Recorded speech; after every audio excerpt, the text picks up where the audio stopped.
জানি না এখানে কেউ সুইস লুগানো মানে ইটালিয়ার সুইস বর্ডারে কেউ ড্রাইভ করে গেছেন কিনা, which is a very challenging place to work. কেন? বিকজ ওখানে we are planning to go for eco-friendly tourism model development বলেন, যাতে ওই প্রাকৃতিক সৌন্দর্যতা এবং প্রাকৃতিক যে স্ট্রাকচারটা আছে এটাকে নষ্ট না করে এটাকে ইউটিলাইজ করে আমরা ট্যুরিজম বলেন, আমাদের ডেভেলপমেন্ট বলেন বা অবকাঠামোগত উন্নয়ন বলেন, এগুলো যেন আমরা করতে পারি। মানুষ বা ব্যক্তি হিসেবে আমার ঘোরাঘুরির একটা শখ আছে, আমি বিভিন্ন দেশে যাই। তো instead of going around in markets and shopping centres, I try to go around the country.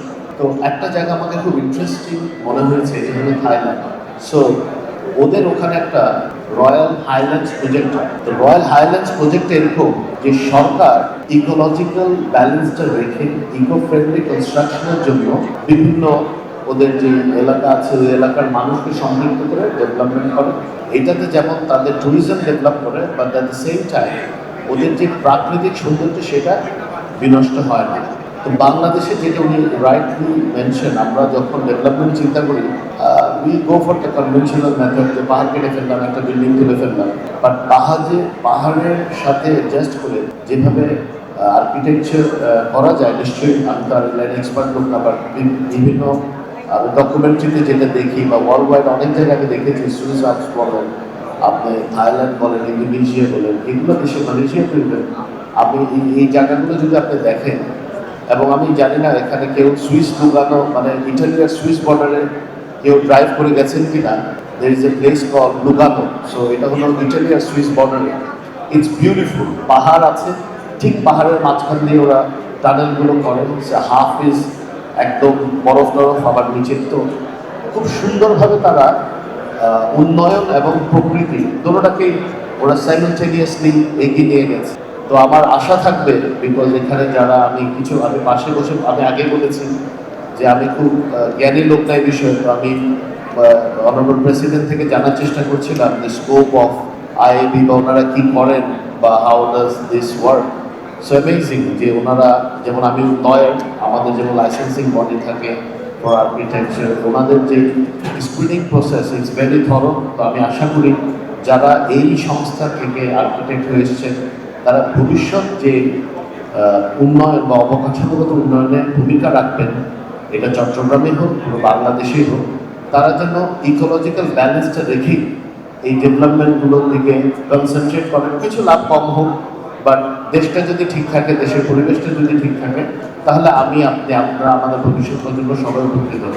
Second time আমি যে কারণে আমি কথা বলাকে শুরু করেছিলাম, আপনি একটা কথা বলেছেন যে আমাদের আসলে ল্যান্ড জোনিংটা করা দরকার, যেটা এখন পর্যন্ত no one cared about it, no one thought about it. তো আমি এই প্রজেক্ট হাতে নিয়েছি, ইনশাল্লাহ আল্লাহ যদি সহায় হন, আমরা we want to do this. তো ল্যান্ড জোনিংটা মানে যারা আর্কিটেক্ট ওনারা হয়তো আমার চেয়ে আরো ভালো বুঝবেন, কোনটা কৃষি জমি, কোনটা অকৃষি জমি, কোনটা ওয়াটার রিজার্ভার, মানে টোটাল এই জোনিংটা যদি করতে পারি তাহলে আমাদের ডেভেলপমেন্ট যেটা বা মাস্টার প্ল্যান যেটা আমরা করছি, যেটা রাইটলি স্পটেড, যে এই মাস্টার প্ল্যানটা এক্সিকিউট করতে খুব সহজ হবে।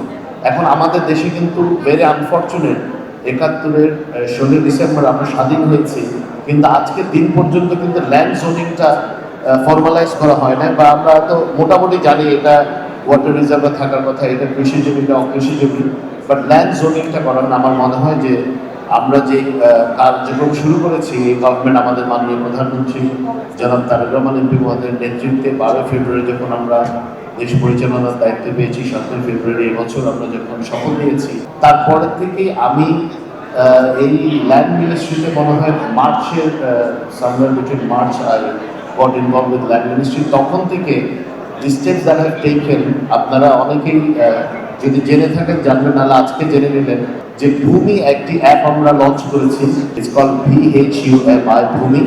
এটা অ্যান্ড্রয়েডেও আছে, iOS-ও আছে। এখানে মূলত আপনি সব কিছুই করতে পারবেন, আপনার ট্যাক্স দেওয়ার থেকে নিয়ে কমপ্লেন্ট ম্যানেজমেন্ট সিস্টেম থেকে নিয়ে আপনার মিউটেশন, এবং ইটস অল অনলাইন ভেরিফিকেশনে করা যায় কিউআর কোড দিয়ে। তো আমরা ফুললি অটোমেটেড হওয়ার চেষ্টা করছি, but the main hindrance is land records. যেহেতু আমাদের ডিজিটাল সার্ভে হয় নাই বাংলাদেশে, এখনো কমপ্লিট হয় নাই, এই জন্য আমরা অ্যাক্টিভেট ল্যান্ড রেকর্ডটা না থাকাতে কিন্তু অনেক জটিলতা দেখা যায়, বিশেষ করে ল্যান্ড রেজিস্ট্রেশন। তো আমরা অটোমেটেড করার পাশাপাশি ঢাকা, চট্টগ্রাম এবং রাজশাহীতে আমরা ডিজিটাল সার্ভে পাইলটিং আমরা করছি এবং ইনশাআল্লাহ যদি এই পাইলটিংটা সাকসেসফুল হয় তাহলে ইনশাআল্লাহ পুরো দেশটাই আমরা ডিজিটাল সার্ভে করে এনে তখন ওই অ্যাকুরেট ইনফরমেশন দিয়ে আমরা যখন আমাদের কার্যক্রম পরিচালিত করব বা আমাদের এই যে ল্যান্ড জোনিং বলছি, ল্যান্ড ম্যাপিং বলছি, অনেক কাজ সহজ হবে। যেমন আপনি আমাকে মাত্র বললেন যে আইআইবির একটা জায়গা দরকার for an establishment or for an office, বা এই ধরনের আমাদের ডেভেলপমেন্ট ওয়ার্কের জন্য রাস্তার জন্য যখন ভূমি অধিগ্রহণ করতে হয়, the process takes too long, অনেক একটা দীর্ঘসূত্রিতা থাকে। কিন্তু আমরা যদি আমাদের ডিজিটাল সার্ভেটা শেষ করতে পারি, আমাদের ল্যান্ড জোনিং যদি শেষ করতে পারি, it can easily be done online. মানে just you choose the land, you click on অধিগ্রহণ, তারপরে আপনার যেটা পেমেন্টটা সেটা পেমেন্টের সাথে পেমেন্ট করলেন within 2 working days after you submitting your actual documents you get paid. তো আমরা চেষ্টা করছি যেন দুর্নীতি কমিয়ে মানুষকে একটি ভালো সেবা দিতে পারি, যাতে বাংলাদেশের মানুষ যারা প্রকৃত ক্ষমতার মালিক, যারা দেশের মালিক, তারা যেন আমাদের সার্ভিসে এটা সন্তুষ্ট হয় এবং এটা বুঝতে পারে যে we are here to serve them, not rule over them. So that is the policy of the government. As a small part of this government, I try my level best to do what is required as a citizen, as a state minister of the two ministries that I'm working with. I am very amazed যে আমি কয়েকটি স্টলে দেখলাম eco friendly, পরিবেশ বান্ধব ইটের ব্যবস্থা ওনারা মানে একটা টেকনোলজি বের করেছেন। কারণ চট্টগ্রামে যতগুলো ল্যান্ডস্লাইড হয় এটার অন্যতম কারণ হচ্ছে কিন্তু এসব অবৈধ ব্রিক ফ্যাক্টরিজ। কারণ তারা যখন যেখানে দরকার মাটি কেটে ফেলছে, কৃষি জমি কেটে ফেলছে, এবং তাদের যে আসলে টপ সয়েলটা হতে কত বছর সময় লাগে এটা কিন্তু কোনো আইডিয়াও নাই। তার মানে তারা টপ সয়েল নিয়েই তারা ইট বানায় ফেলতেছে, এই ধরনের কাজ করতেছে। এই ধরনের technology we want to encourage more, যেখানে আমাদের ইকোলজিক্যাল ইমব্যালেন্সটা নষ্ট হবে না, আমাদের পরিবেশটা নষ্ট হবে না, এবং আমাদের যে কৃষি জমি আছে, আমাদের 20 কোটি মানুষের দেশে কিন্তু জমি খুবই অপ্রতুল।